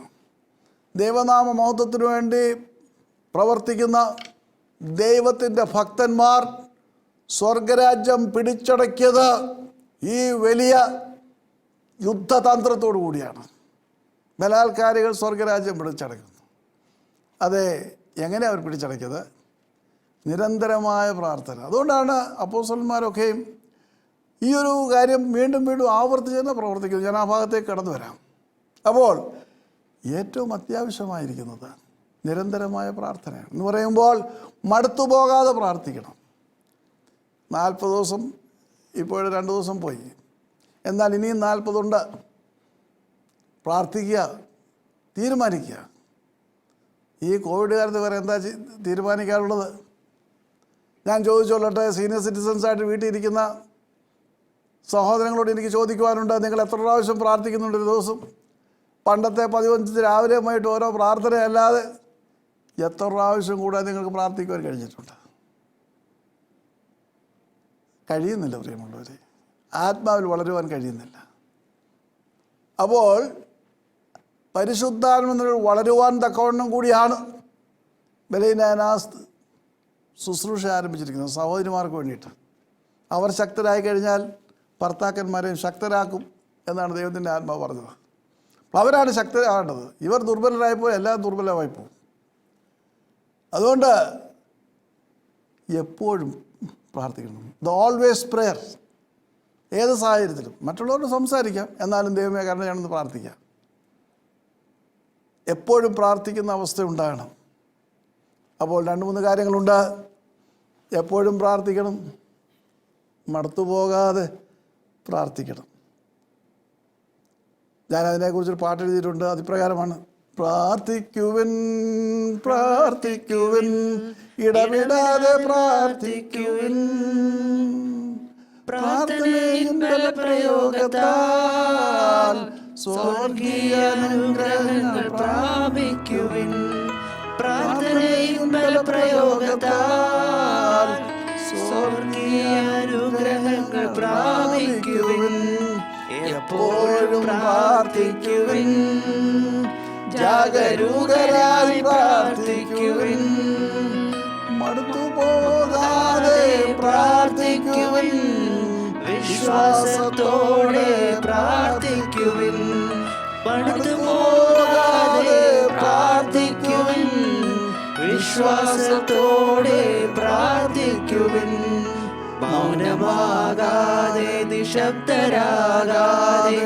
രാപ്പകൽ പ്രാർത്ഥിക്കുവിൻ, യഹോവയെ ഓർമ്മിപ്പിക്കുന്നോരേ, യാഹിൻ സ്വസ്ഥതയ്ക്കു ഭംഗം വരുത്തുവിൻ, യഹോവയെ ഓർമ്മിപ്പിക്കുന്നോരേ, യാഹിൻ സ്വസ്ഥതയ്ക്കു ഭംഗം വരുത്തുവിൻ, എപ്പോഴും പ്രാർത്ഥിക്കുവിൻ, ജാഗരൂകരായി പ്രാർത്ഥിക്കുവിൻ, മടുത്തുപോകാതെ പ്രാർത്ഥിക്കുവിൻ, വിശ്വാസത്തോടെ പ്രാർത്ഥിക്കുവിൻ, മടുത്തുപോകാതെ പ്രാർത്ഥിക്കുവിൻ, വിശ്വാസത്തോടെ പ്രാർത്ഥിക്കുവിൻ, പ്രാർത്ഥിക്കുവിൻ, പ്രാർത്ഥിക്കുവിൻ, ഇടവിടാതെ പ്രാർത്ഥിക്കുവിൻ, പ്രാർത്ഥനയിൻ ബലപ്രയോഗത്താൽ സ്വർഗീയ അനുഗ്രഹങ്ങൾ പ്രാപിക്കുവിൻ, പ്രാർത്ഥനയിൻ ബലപ്രയോഗത്താൽ സ്വർഗീയ അനുഗ്രഹങ്ങൾ പ്രാപിക്കുവിൻ, എപ്പോഴും പ്രാർത്ഥിക്കുവിൻ, ജാഗരൂകരായി പ്രാർത്ഥിക്കുവിൻ, മടുത്തുപോകാതെ പ്രാർത്ഥിക്കുവിൻ, വിശ്വാസത്തോടെ പ്രാർത്ഥിക്കുവിൻ, മടുത്തുപോകാതെ പ്രാർത്ഥിക്കുവിൻ, വിശ്വാസത്തോടെ പ്രാർത്ഥിക്കുവിൻ. കർത്താവ് തൻ്റെ ശിഷ്യന്മാരെ ഇത് പഠിപ്പിക്കുമ്പോൾ, നമുക്ക് ഈ ഉപദേശം തരുമ്പോൾ, കർത്താവിൻ്റെ ജീവിതം തന്നെ പ്രാർത്ഥനയുടെ മഹത്തായ മാതൃകയാണ്. ഇവയൊക്കെയും യേശുക്രിസ്തുവിൻ്റെ ജീവിതത്തിൽ പ്രസംഗിക്കുകയല്ല, പ്രവൃത്തികളിലൂടെ ശിഷ്യന്മാർക്ക് കാണിച്ചു കൊടുക്കുകയാണ്. എങ്ങനെയാണ് പ്രാർത്ഥിക്കേണ്ടത്? എങ്ങനെയുള്ള പ്രാർത്ഥനകൾക്കാണ് സ്വർഗം ചെവി തുറക്കുന്നത്? കർത്താവിൻ്റെ ജീവിതം അവൻ ദൈവപുത്രനാണ്, പക്ഷേങ്കിൽ കർത്താവിന് വളരെ പ്രഗത്ഭമായൊരു പ്രാർത്ഥനാ ജീവിതമുണ്ടായിരുന്നു. ആ പ്രാർത്ഥനാ ജീവിതം എന്ന് പറയുമ്പോൾ ഈ പറഞ്ഞിരിക്കുന്ന കാര്യങ്ങളൊക്കെയും അവിടെ നമുക്ക് കാണുവാൻ കഴിയുന്നതാണ്. അവനതിനൊരു മാതൃകയായിരുന്നു. കർത്താവിൻ്റെ മാതൃകയായിട്ടുള്ള പ്രാർത്ഥന നമ്മുടെ ജീവിതത്തിൽ അത് പകരേണ്ടിയിരിക്കുന്നു.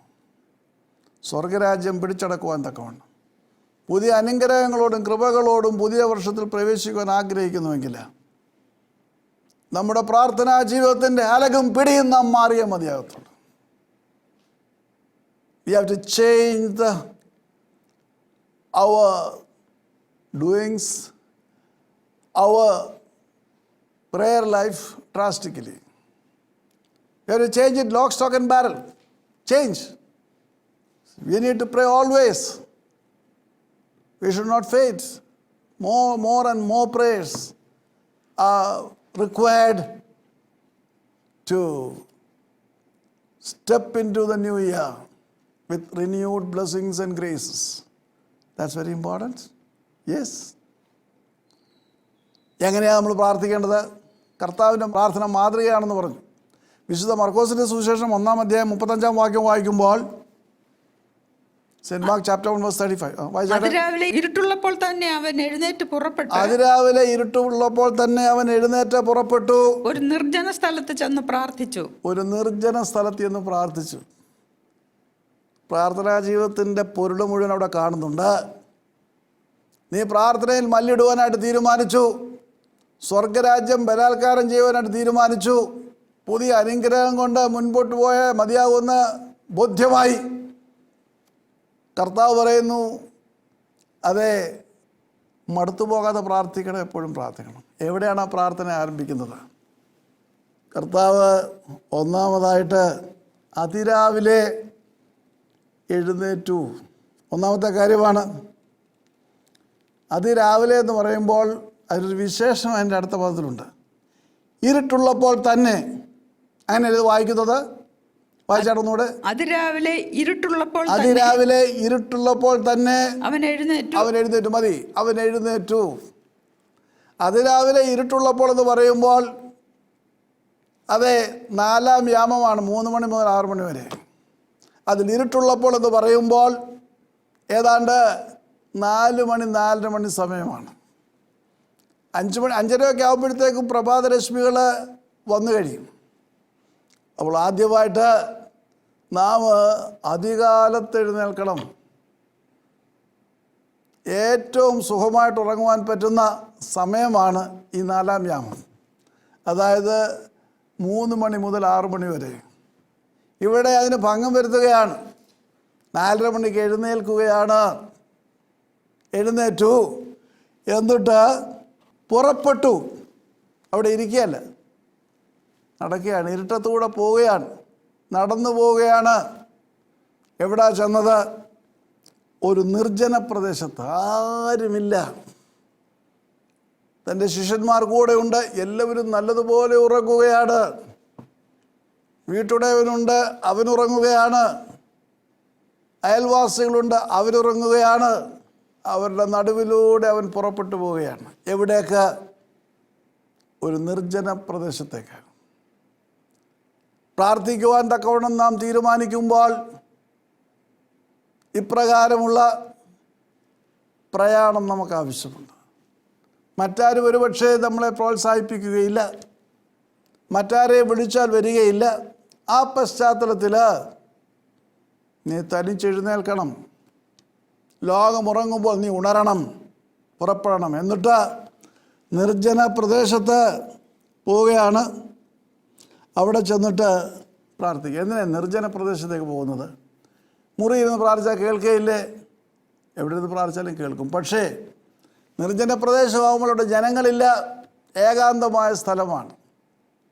ദൈവത്തോട് പറയുവാൻ തക്കവണ്ണമുള്ള സർവ്വ സ്വാതന്ത്ര്യവുമുണ്ട്. നമ്മുടെ കാണുകയാണ്. അതെ, അവൻ പ്രാർത്ഥിക്കുകയാണ്. അവിടെ ചെന്ന് മറ്റ് യാതൊരു വിധത്തിലുള്ള ഉപദ്രവങ്ങളില്ലാതെ തൻ്റെ പ്രാർത്ഥനയ്ക്ക് ഭംഗം വരുത്തുവാൻ കഴിയുന്ന അനേക ഘടകങ്ങളുണ്ട്. എന്നാൽ അതൊന്നുമില്ലാതെ തരിച്ച് പ്രാർത്ഥിക്കുന്ന ഒരവസ്ഥ ഇത് നമ്മുടെ ജീവിതത്തിലുണ്ടാകണം. It's a personal prayer. ഓരോരുത്തർക്കും ഒരു പേഴ്സണൽ പ്രെയർ ഉണ്ടാകണം, വ്യക്തിഗത പ്രാർത്ഥന ഉണ്ടാകണം. സമൂഹ പ്രാർത്ഥനയുണ്ട്, കുടുംബ പ്രാർത്ഥനയുണ്ട്, എല്ലാം ഉണ്ട്. എല്ലാം ആവശ്യമായ ഘടകങ്ങളാണ്, ആവശ്യമായ പ്രാർത്ഥനകളുമാണ്. പക്ഷേ വ്യക്തിപരമായി എനിക്കും നിങ്ങൾക്കും യേശു ക്രിസ്തുവിനൊരു ബന്ധമുണ്ടാകണം. ആ വ്യക്തിബന്ധം പ്രത്യേക സാഹചര്യങ്ങളിൽ സംബന്ധിച്ച് സദാ ഉള്ള ബന്ധമാണ്. സദാ ഉള്ള ബന്ധമാണ്. ഇലക്ട്രിസിറ്റി ഇവിടെ സദാ വർഷിക്കുമ്പോൾ മാത്രമേ ഈ ബൾബുകൾ പ്രകാശിതമാവുകയുള്ളൂ. സ്വിച്ച് ഓൺ ചെയ്ത് ഓഫ് ചെയ്യുന്ന അവസ്ഥയല്ല. 24/7 എപ്പോഴും യേശു ക്രിസ്തുവിനൊരു ബന്ധം. അതിരാവിലെ എഴുന്നേറ്റ് യേശുവിനെ സ്ഥാനത്തിലിരിക്കുകയാണ്. അവൻ്റെ മൃദുസ്വരം കേൾക്കുവാൻ തക്കവണ്ണം മുഖാന്തരം ഒരുക്കുന്ന ആ വലിയ അവസ്ഥയാണ് ഏകാഗ്രമായി പ്രാർത്ഥിക്കുവാൻ കഴിയണം. നാം വീട്ടിൽ പ്രാർത്ഥിക്കുമ്പോൾ പലവിധമായിട്ടുള്ള തന്ത്രങ്ങളുമായിട്ട് പിശാച് വരും. ടെലിഫോൺ ബെല്ലൊന്ന് അടിച്ചാൽ പ്രാർത്ഥനയുടേതായിട്ടുള്ള ഏകാഗ്രത നഷ്ടപ്പെടും. അതെ, അപ്പോൾ നമുക്ക് ഒരു സീക്രട്ട് പ്രെയർ ഉണ്ടാകണം, രഹസ്യ പ്രാർത്ഥന. അതെ, നമ്മുടെ പ്രിയപ്പെട്ടവരുണ്ട്, എല്ലാവരും ഉണ്ട്, അവരെല്ലാവരും പ്രാർത്ഥിക്കാം. പക്ഷേ നമുക്ക് ദൈവവുമായിട്ട് ഓരോ വ്യക്തിക്കും ഒരു വ്യക്തിഗത പ്രാർത്ഥന, there should be A secret prayer, ഒരു രഹസ്യ പ്രാർത്ഥന ഉണ്ടാകണം. നമുക്ക് എല്ലാവരോടും പറയാൻ വയ്യാത്ത കാര്യങ്ങൾ എല്ലാവരുടെ ജീവിതത്തിലുമുണ്ട്. ഭാര്യയ്ക്ക് ഭർത്താവിനോട് പറയാനോ, ഭർത്താവിന് ഭാര്യയോട് പറയാനോ ഒക്കെ അനേക കാര്യങ്ങളുണ്ട്. അതൊക്കെ കർത്താവുമായിട്ട് പങ്കുവെക്കുവാൻ തക്കവണ്ണം ഒരു ഏകാഗ്രമായി മറ്റാരും കേൾക്കാതെ പ്രാർത്ഥിക്കുവാൻ തക്കവണ്ണൊരു സാഹചര്യം ഉണ്ടാകണം.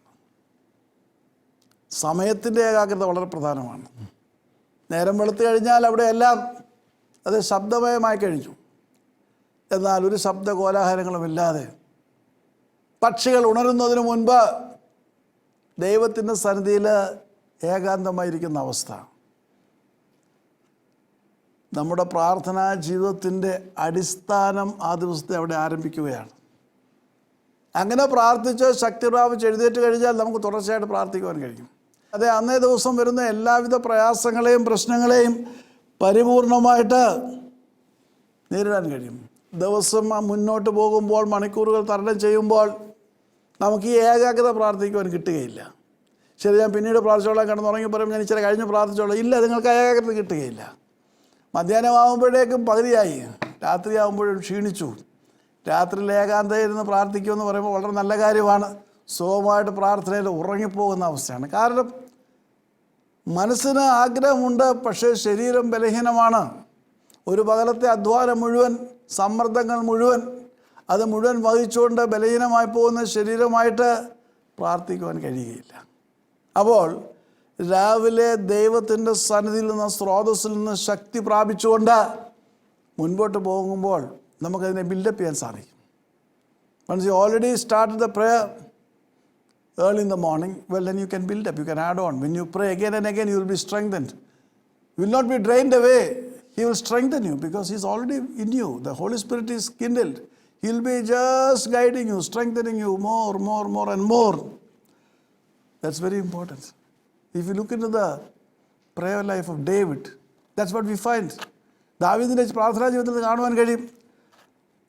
5-ാം സങ്കീർത്തനം 3-ാം വാക്യത്തിൽ കാണാം, യഹോവേ രാവിലെ എൻ്റെ പ്രാർത്ഥന കേൾക്കണമേ, രാവിലെ എൻ്റെ പ്രാർത്ഥന കേൾക്കണമേ. രാവിലെ ഞാൻ നിനക്കായി ഒരുക്കി കാത്തിരിക്കുന്നു. രാവിലെ ഞാൻ നിനക്കായി ഒരുക്കി കാത്തിരിക്കുന്നു. രാവിലെ എൻ്റെ പ്രാർത്ഥന, അതിരാവിലെയുള്ള പ്രാർത്ഥന കേൾക്കണം. ഞാൻ ഒരുക്കി കാത്തിരിക്കുകയാണ്. യഹൂദാ മരുഭൂമിയിൽ തൻ്റെ മകന് തൻ്റെ പിന്നാലെ വരുന്ന സാഹചര്യത്തിൽ ദാവീദ് പ്രാർത്ഥിക്കുകയാണ്. എല്ലാം നഷ്ടപ്പെട്ട്, കൊട്ടാരം നഷ്ടപ്പെട്ട്, സിംഹാസനവും ചെങ്കോലും നഷ്ടപ്പെട്ട് അവൻ ഓടുകയാണ്. യഹൂദാ മരുഭൂമിയിൽ ഇരുന്നുകൊണ്ട് അവൻ പ്രാർത്ഥിക്കുകയാണ്, എൻ്റെ ദൈവമേ നീ എൻ്റെ ദൈവം. 60-ാം സങ്കീർത്തനം 1-ാം വാക്യം, എൻ്റെ ദൈവമേ നീ എൻ്റെ ദൈവം, ഞാൻ അധികാലത്ത് നിന്നെ അന്വേഷിക്കും. സമ്മർദ്ദങ്ങൾ കടന്നു വരട്ടെ, പ്രയാസങ്ങൾ കടന്നു വരട്ടെ, ഭയപ്പെടുന്ന വാർത്തകൾ കടന്നു വരട്ടെ, ഒരു ദൈവത്തിന് ഭയപ്പെടേണ്ട ആവശ്യമില്ല. അധികാലത്ത് ദൈവത്തിൻ്റെ സ്ഥലം എഴുന്നേറ്റിരിക്കുക. അതെ, പലപ്പോഴും പല വേദനകളുണ്ട്, പല അസ്വസ്ഥതകളുണ്ടൊക്കെ ഞാൻ അധികാലത്ത് എഴുന്നേൽക്കേണ്ട സാഹചര്യങ്ങളൊക്കെ ഉണ്ടാകും. പക്ഷേ അപ്പോഴൊക്കെ എനിക്ക് സന്തോഷമാണ്. കാരണം അപ്പോഴെനിക്ക് ഏറ്റവും അധികം പ്രാർത്ഥിക്കാൻ കഴിയും. ഒരു പക്ഷേ എന്നെ ദൈവം ആ സമയത്ത് ഉണർത്തുവാനുള്ളൊരു മുഖാന്തരങ്ങളായിട്ടാണ് അങ്ങനെ തരുന്നതെന്ന് ഞാനിപ്പോൾ മനസ്സിലാക്കുന്നത്. യഹോവയിൽ തന്നെ രസിച്ചുകൊള്ളുക, യഹോവയിൽ തന്നെ രസിച്ചുകൊള്ളുക. അത് ദൈവത്തിൻ്റെ സാന്നിധ്യത്തിൽ ആനന്ദിക്കുക. അവൻ കൈവിടുകയില്ല, പക്ഷേ അവൻ്റെ സന്നിധി ഇരിക്കണം. സാരമില്ല, നമുക്ക് ഇന്ന് രാവിലെ കാപ്പി ബ്രേക്ക്ഫാസ്റ്റൊക്കെ കഴിച്ച് പ്രാർത്ഥിക്കാമെന്ന് പറഞ്ഞാൽ തീർന്നു. നിൻ്റെ ആ ദിവസത്തെ പ്രാർത്ഥന തന്നെ തീരുകയാണ്. അനേക ഭക്തന്മാർ അധികാലത്ത് പ്രാർത്ഥിക്കുന്നവരാണ്.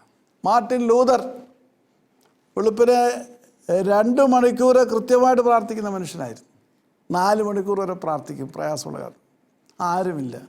മുറി അടച്ചുകൊണ്ടിരുന്ന ദൈവത്തോട് പറയാനുള്ള കാര്യങ്ങളില്ല, അതാ പ്രാർത്ഥന. ഇതാണ് ശുശ്രൂഷയുടെ ആവശ്യം, ഇന്നതാണ്. അതെ, ഈ അനേക ശുശ്രൂഷകന്മാരുണ്ട്. നിങ്ങൾ എത്ര മണിക്കൂർ ശുശ്രൂഷയ്ക്ക് വേണ്ടി പ്രാർത്ഥിക്കുന്നുണ്ട്?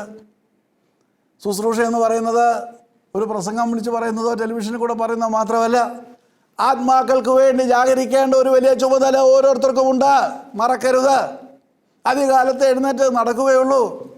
ദൈവത്തിൻ്റെ സന്നിധിയിൽ പ്രാർത്ഥിക്കണം. എത്രയോ രോഗികളുടെ ആവശ്യങ്ങൾ കടന്നു വരുന്നു. അവരുടെ കാര്യങ്ങൾ കർത്താവിൻ്റെ സന്നിധിയിൽ സമർപ്പിക്കുന്നത് അധികാലത്താണ്. എൻ്റെയും നിങ്ങളുടെ ആത്മീയ ജീവിതത്തിൽ, പ്രാർത്ഥനാ ജീവിതത്തിന് ഒരു പുതിയ മാനം സൃഷ്ടിക്കേണ്ടിയിരിക്കുന്നു. കർത്താവ് രാത്രി മുഴുവൻ പ്രാർത്ഥിക്കുന്നതായിട്ട് ലൂക്കോസിൻ്റെ സുവിശേഷം 6-ാം അധ്യായത്തിൻ്റെ 12-ാം വാക്യത്തിൽ കാണുവാൻ കഴിയും. വായിച്ചാട്ടെ. ആ കാലത്ത് അവൻ പ്രാർത്ഥിക്കേണ്ടതിന് ഒരു മലയിലേക്ക് ചെന്ന് ദൈവത്തോടുള്ള പ്രാർത്ഥനയിൽ രാത്രി മുഴുവൻ ചെലവഴിച്ചു. രാത്രി മുഴുവൻ പ്രാർത്ഥിക്കുകയാണ്. ജീവിതത്തിലെ പരമപ്രധാനമായ ഒരു ദൗത്യത്തിനുള്ള അവൻ പ്രാർത്ഥിക്കുക. അടുത്ത വാക്യം വായിക്കുമ്പോൾ കാണുവാൻ കഴിയും, പ്രാർത്ഥന രാവിലെ എഴുന്നേറ്റ് വന്നവൻ 12 അപ്പോസ്തലന്മാരെ തിരഞ്ഞെടുക്കുകയാണ്. നേരം പുലർന്നപ്പോൾ അവൻ ശിഷ്യന്മാരെ അടുക്കൽ വിളിച്ച് അവൻ 12 പേരെ തിരഞ്ഞെടുത്തു. അവർക്ക് അപ്പോസ്തലന്മാർ എന്ന് പേര് വിളിച്ചു. അപ്പോൾ രാത്രി മുഴുവൻ ഈ സ്വർഗീയ സാമ്രാജ്യം ഭൂമിയിൽ സ്ഥാപിക്കുവാൻ തക്കവണ്ണം, അവൻ്റെ വേലയ്ക്ക് അനുയോജ്യമായവരെ തിരഞ്ഞെടുക്കുവാൻ തക്കവണ്ണം രാത്രി മുഴുവൻ അവൻ പിതാവിൻ്റെ സന്നിധിയിൽ പ്രാർത്ഥിച്ചുകൊണ്ടിരിക്കുകയായിരുന്നു. എന്നിട്ട് പിതാവിൻ്റേതായിട്ടുള്ള സാന്നിധ്യത്തിൽ പിതാവ് നൽകിയ വെളിപ്പാടിലാണ് രാത്രി കഴിഞ്ഞ് പുലർന്നപ്പോൾ അവൻ 12 പേരെ തിരഞ്ഞെടുത്തവരെ അപ്പോസ്തലന്മാരെന്ന് വിളിക്കുന്നത്. എൻ്റെയും നിങ്ങളുടെയും ആത്മീയ യാത്രയിൽ രാത്രികാലം എത്രമാത്രം നമുക്ക് പ്രാർത്ഥിക്കുവാൻ കഴിയുന്നുണ്ടെന്ന് പരിശോധിക്കണം. അപ്പോൾ രാത്രി മുഴുവൻ പ്രാർത്ഥിക്കുന്ന അവസ്ഥ, സമയം വളരെ വൈകിയിരിക്കുന്നു. നാം എങ്ങനെയാണ് പ്രാർത്ഥിക്കേണ്ടത്? നമ്മുടെ പ്രയാസങ്ങളും ഭാരങ്ങളൊക്കെയും ദൈവസന്നിധിയിൽ സമർപ്പിച്ചുകൊണ്ട് നാം പ്രാർത്ഥിക്കണം. എബ്രായ ലേഖനം 5-ാം അധ്യായം 7-8 വാക്യം വായിക്കുമ്പോൾ അവിടെ കാണുവാൻ കഴിയും, ക്രിസ്തു തന്റെ ഭൂമിയിലെ ജീവിതകാലത്ത് തന്നെ മരണത്തിൽ നിന്ന് രക്ഷിക്കുവാൻ കഴിയുന്നവനോട് ഉറച്ച നിലവിളിയോടും കണ്ണുനീരോടും കൂടെ പ്രാർത്ഥനയും അപേക്ഷയും കഴിക്കുകയും ഭയഭക്തി നിമിത്തം ഉത്തരം ലഭിക്കുകയും ചെയ്തു. കർത്താവിന്റെ കഷ്ടാനുഭവത്തിന്റെ തലേ രാത്രിയിൽ ശിഷ്യന്മാരോട് കടന്നുപോയി. അവൻ ഉറക്ക നിലവിളിച്ച് പ്രാർത്ഥിക്കുമെന്ന് എബ്രായ ലേഖനം മാത്രമേ പറയുന്നുള്ളൂ. അവനതിന് മറുപടി ലഭിക്കുകയാണ്. കർത്താവിൽ പ്രിയ സഹോദരങ്ങളെ, എപ്പോഴും പ്രാർത്ഥിക്കുവാൻ നമുക്ക് കഴിയണം. കൊലോസ്യ ലേഖനം 4-ാം അധ്യായം 2-ാം വാക്യം വായിക്കുമ്പോൾ അവിടെ കാണുവാൻ കഴിയും, നിരന്തരം പ്രാർത്ഥിക്കുവിൻ, സ്തോത്രത്തോടെ അതിൽ ജാഗരിക്കുവിൻ. നിരന്തരമായ പ്രാർത്ഥന, അതിനാണ് കർത്താവ് പറയുന്നത് എപ്പോഴും പ്രാർത്ഥിക്കുവാൻ. 1 തെസ്സലോനിക്കർ 5-ാം അധ്യായം 17-ാം വാക്യത്തിൽ വീണ്ടും പൗലോസ് ഉത്ബോധിപ്പിക്കുന്നു, ഇടവിടാതെ പ്രാർത്ഥിക്കുവിൻ. അപ്പോൾ പ്രാർത്ഥനയുടേതായിട്ടുള്ള ഒരു വലിയ വേലിയേറ്റമാണ് ആവശ്യമായിരിക്കുന്നത്. ഈ ദിവസങ്ങളിൽ നമുക്ക് നിരന്തരമായിട്ട് പ്രാർത്ഥിക്കാം, മടുത്തുപോകാതെ പ്രാർത്ഥിക്കാം, എപ്പോഴും പ്രാർത്ഥിക്കാം. അങ്ങനെ പ്രാർത്ഥനയോടെ വാർഷിക ത്രിദിന ഉപവാസ പ്രാർത്ഥനയിലേക്ക് കടന്നു വന്ന് പുതിയ അനുഗ്രഹങ്ങൾ പ്രാപിച്ചുകൊണ്ട് പുതുവർഷത്തിലേക്ക് പ്രവേശിക്കുവാൻ തക്കതിവണ്ണം ദൈവത്തിൻ്റെ പരിശുദ്ധാത്മാവ് നമ്മെ സഹായിക്കട്ടെ. നമുക്ക് പ്രാർത്ഥിക്കാം. സ്നേഹിതയായ ഞങ്ങളുടെ സ്വർഗ്ഗസ്ഥ പിതാവാം ദൈവമേ, ഞങ്ങൾ എങ്ങനെയാണ് പ്രാർത്ഥിക്കേണ്ടതെന്ന് ഞങ്ങൾക്ക് മനസ്സിലാക്കി തന്ന എല്ലാ കൃപകൾക്കായിട്ട് സ്തോത്രം. കർത്താവെ, അങ്ങയുടെ പ്രാർത്ഥനാ ജീവിതം മാതൃകയാക്കിക്കൊണ്ട് അവിടെ ഞങ്ങൾക്ക് പ്രാർത്ഥിക്കുവാൻ സഹായിക്കണമേ. പ്രാർത്ഥനയിൽ കർത്താവ് മടുത്തു പോകാതെ എപ്പോഴും പ്രാർത്ഥിക്കുവാൻ, നിരന്തരമായി പ്രാർത്ഥിക്കുവാൻ ഞങ്ങളെ സഹായിക്കണമേ. ബലാത്കാരികൾ സ്വർഗരാജ്യം പിടിച്ചടക്കുന്നു, ബലാത്കാരം ചെയ്യുന്നു. ഹല്ലേലൂയ. കർത്താവെ, അടിയങ്ങളുടെ എളിയ പ്രാർത്ഥനകളാൽ അവിടുത്തെ തിരുസന്നിധിയിൽ നിന്ന് അനുഗ്രഹങ്ങളും കൃപകളും പ്രാപിച്ചുകൊണ്ട് പുതിയ ദർശനത്തോടും കർത്താവെ പുതിയ കൃപാവരങ്ങളോടും കൂടി പുതിയ അനുഗ്രഹങ്ങളോടും കൂടി കർത്താവെ 2021 പ്രവേശിക്കുവാൻ അടിയങ്ങളെ സഹായിക്കണമേ. അതിനായിട്ട് ഈ വചനം കേട്ട ഓരോരുത്തരെയും ഒരുക്കുകയും പ്രാർത്ഥനയിൽ കർത്താവെ ബലപ്പെട്ടുകൊണ്ട് നിരന്തരമായി പ്രാർത്ഥിച്ചുകൊണ്ട് മടുത്തുപോകാതെ പ്രാർത്ഥിച്ചുകൊണ്ട് എപ്പോഴും പ്രാർത്ഥിച്ചുകൊണ്ട് നിൻ്റെ കർത്താവെ മഹത്വമുള്ള ആ വാർഷിക ത്രിദിന ഉപവാസത്തിലേക്ക് കടന്നു വന്ന് അനുഗ്രഹങ്ങൾ പ്രാപിക്കുവാൻ സഹായിക്കണമെന്ന് യേശുവിനാൽ അപേക്ഷിക്കുന്ന കൃപയോടെ കേൾക്കുമാറാണമേ. ആമേൻ. പിതാവിന്റെ സ്നേഹവും പുത്രന്റെ കൃപയും പരിശുദ്ധാത്മാവിന്റെ സംബന്ധവും സഹവാസവും നമ്മോട് പ്രാപിച്ച എല്ലാ വിഷയങ്ങളും ഇപ്പോഴും എപ്പോഴും ഉണ്ടായിരിക്കുമാറാകട്ടെ. ദൈവം നമ്മെ അനുഗ്രഹിക്കട്ടെ.